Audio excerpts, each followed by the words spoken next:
Neymar 2, Vasco 1, na noite de ontem na Vila Belmiro. Pela quarta rodada do Campeonato Brasileiro, o Santos vence o Vasco, finalmente, né? Primeira vitória no Campeonato Brasileiro deste ano de 2026.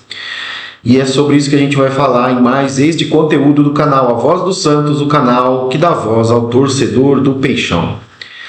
É isso aí, galera. Podemos dizer que tivemos uma vitória enganosa na noite de ontem? Parcialmente, né? Parcialmente. Ali no calor do pós-jogo, a gente consegue, poxa, que vitória, né? Que maravilha, né? Muito importante, muito sensacional. Neymar com 2 gols e toda aquela euforia, né? Ali no calor da partida, mas um pouquinho, inclusive é por esse motivo que eu pouco faço vídeos de pós-jogo logo depois que acaba o jogo. Eu gosto de estar com a cabeça um pouco mais no lugar, analisar com mais assertividade, um pouco mais de frieza aquilo que a gente vê, não é? Galera, eu estou começando a analisar toda essa questão do Santos aí, principalmente depois da vitória de ontem, com o copo meio cheio, né? Copo meio cheio por quê? Porque o Vasco veio até Santos sem o seu treinador, né? Veio com o interino. E o time do Vasco, gente, é sofrível, né? É um time muito, muito ruim, cara. O time do Vasco é muito ruim. Vai lutar, eu acho que quase que todo o campeonato aí para permanecer na Série A, né? O Santos eu espero que não.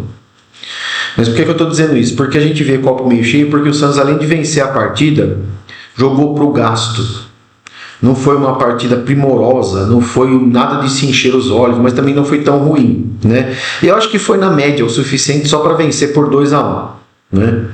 E aí tem a diferença do Neymar, né, galera? É o que a gente cansa de falar aqui, muitos criticam, muitos falam um monte de bobagem, um monte de besteira, mas gostaria de ter o Neymar no seu time, né? Neymar que sem um joelho consegue jogar muito mais do que muitos jogadores do futebol brasileiro que são ali, parece aqueles bois no pasto, né, pastando com aquele cabresto, aquele cavalo que só anda, só sabe chutar a bola, só sabe jogar para onde o nariz está apontando, né? E a gente vê que o Neymar é fora da curva, né, galera? Só aquele segundo gol de cobertura ontem já denotou tudo isso, né, que eu estou dizendo aqui, né? Muito atacante teria tentado algum canto do goleiro, ou chutar para fora, ou fazer mais do mesmo ali, que a gente está cansado de ver, mas a gente não vê, ou a gente vê com raras oportunidades, um gol naquele espaço de tempo, que é mais costumeiro ser um pouquinho mais distante, né, para você cavar o goleiro ali. Naquela distância o Neymar conseguiu cavar o goleiro e fazer. Santos 2, Vasco 1. Uma vitória que nos dá aí 3 pontos, deixa o Santos aí na 13ª colocação. Estamos com 4 pontos no geral, os líderes têm 10, que são Palmeiras e São Paulo.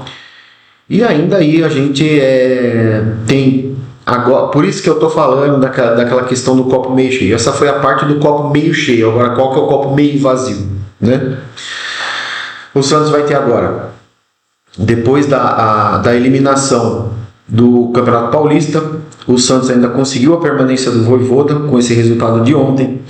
Tem algumas questões estruturais ali que foram, né, aparentemente resolvidas durante essa semana, e sobre o conteúdo que eu coloquei aqui, sobre a live do Lucas Barros do Diário do Peixe lá, se referindo a algumas denúncias de cunho interno ali, de pessoas que não são do dia a dia do clube, nem sequer estão envolvidas com futebol e ficam fazendo o que não devem fazer dentro de vestiário, dentro de CT, em viagens, né? Isso não é a primeira vez que acontece. O filho do nosso querido Marcelo Teixeira também já deu dessas, né? Com seus amiguinhos lá, então achava que tinha passaporte livre e aí acabou que deu no que deu. E pelo visto isso aconteceu novamente, e eu creio que tenha sido resolvido porque o Neymar, encabeçando um grupo de jogadores, foi lá bater na mesa do presidente e falar assim: aí, filhão, vamos resolver isso aqui, né? Nós não podemos ficar com esse trânsito livre de orelhas secas aqui dentro falando besteira para jogador. Esse é o copo meio vazio. E aí teremos agora 12 dias de trabalho pela frente para encarar a próxima partida, que é no Campeonato Brasileiro contra o Mirassol fora de casa. Caso o Santos vença, não precisa nem jogar bem, né? A exemplo do que a gente viu na eliminação do Campeonato Paulista contra o Novo Horizontino, se o Santos não jogar bem, mas vencer o Mirassol fora de casa, a gente já vai começar a olhar o copo cheio totalmente, não é? Então não podemos nos enganar com essa vitória de ontem sobre o Vasco. Foi uma boa vitória, foi uma vitória importantíssima para as aspirações do Santos no Campeonato Brasileiro, mas o Santos precisa de muito mais, gente, muito mais. A gente sabe que o Neymar sozinho não vai fazer muita coisa. Ontem ele com certeza sentiu falta de mais qualidade do lado dele, na questão de passe, na questão de armação, de marcação. Ele mesmo não voltou o tempo todo para buscar jogo, né? Ele ficou mais plantado lá na frente, segundo uma orientação do próprio Vojvoda, e esperamos que nessa próxima partida contra o Mirassol o Santos realmente consiga começar a aspirar coisas melhores, a respirar novos ares, porque uma vitória fora de casa, nesse contexto em que o Santos se encontra hoje, será de suma importância. Beleza, galera? Amanhã, sábado, se Deus quiser, teremos a nossa live habitual matinal às 10 da manhã. Eu conto com a presença de vocês para a gente discutir, debater, dar risada, falar muito sobre o nosso Santos Futebol Clube. Beleza, galera? Um grande abraço a todos, fiquem todos com Deus. Até o próximo conteúdo.